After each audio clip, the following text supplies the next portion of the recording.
Oi, gente! Depois de uma breve interrupção, voltamos aqui ao nosso canal. E temos duas novidades.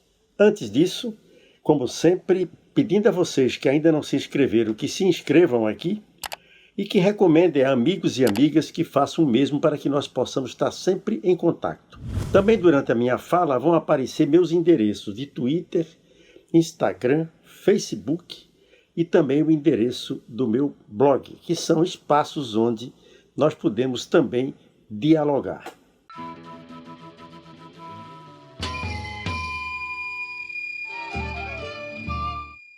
O breve intervalo foi necessário, inclusive, para que esse cidadão, cuja foto aparece aqui ao lado, Seno Ramos, pudesse respirar um pouco. O Seno é um companheiro que edita nossos vídeos. Edita sempre com muita presteza, sensibilidade, muita competência.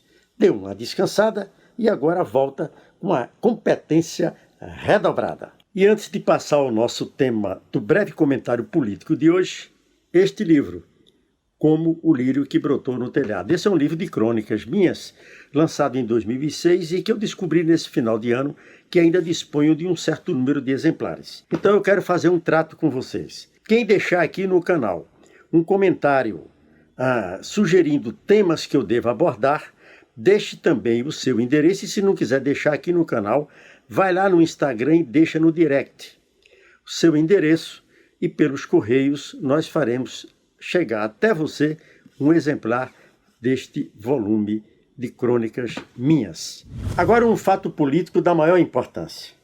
Quem venceu as eleições para a mesa diretora da Câmara dos Deputados e do Senado? É óbvio, todo mundo entende, que venceu o presidente Jair Bolsonaro por ter conseguido eleger o presidente da Câmara e o presidente do Senado. E com isso, dizem todos, Bolsonaro fica temporariamente em condições de resistir a qualquer tentativa de um impeachment, assim como também no Senado será capaz de interromper os processos de apuração dos crimes cometidos pelo senador, seu filho. Mas ainda, num governo que vai acumulando irregularidades, sobretudo no tratamento da pandemia do novo coronavírus, cometendo verdadeiro genocídio, é natural que surjam propostas de CPIs, ou seja, de Comissão Parlamentar de Inquérito. Como o presidente da Câmara tem poderes discricionários, segundo o regimento, e como o presidente do Senado, idem,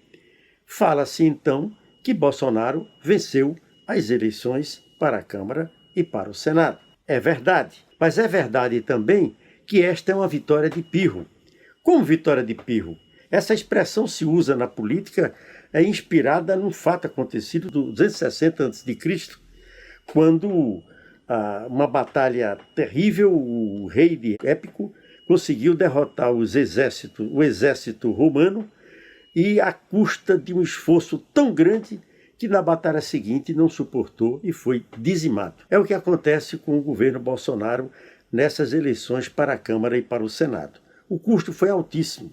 O jornal O Estado de São Paulo assinalou que só em emendas extras, ou seja, aquelas emendas ao Orçamento Geral da União, para além daquelas que regimentalmente cada deputado, cada senador tem o direito de apresentar, só em emendas extras, consignadas numa lista encontrada no Ministério do Desenvolvimento Regional, se calcula, segundo o jornal O Estado de São Paulo, 3 bilhões de reais. Isso para um governo que diz que não tem recursos para nada e que, inclusive, não pode restabelecer o auxílio emergencial para os pobres que estão sem trabalho por conta da pandemia, faz esse tremendo esforço. Daí ficam logo duas consequências imediatas. Uma é que o governo é refém desse Congresso.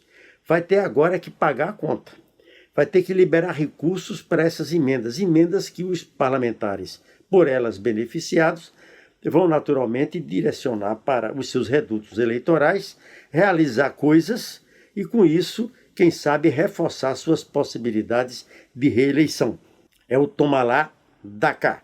Ao mesmo tempo, a força que deu a vitória aos candidatos de Bolsonaro para a presidência da Câmara e para a presidência do Senado é fundamentalmente o Centrão.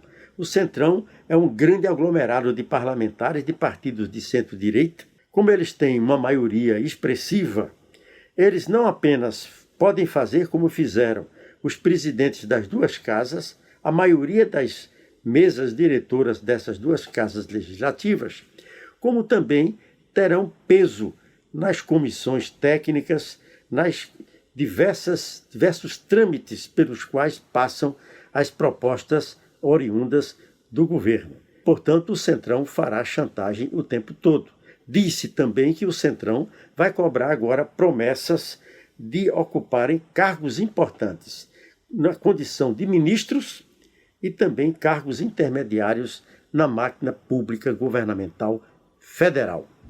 Mas, para além disso, é preciso considerar que, concomitantemente com o desenrolar dessa trama, dessa disputa na Câmara e no Senado, na base da sociedade, que nem fogo de monturo, como dizemos aqui no Nordeste, aquilo que vai queimando, queimando por baixo, até que um dia se expressa por labaredas fortes, por um fogaréu imenso, esse fogo de monturo continua sendo alimentado cotidianamente pela pandemia, levando a milhares e milhares, mais de 220 mil famílias brasileiras a sofrerem perdas de entes queridos em função da Covid-19, pela crise econômica e social. A economia está emperrada, as movimentações que acontecem e que animam um pouco, ou aqui e acolá, um elemento, digamos assim, à parte, como a produção de soja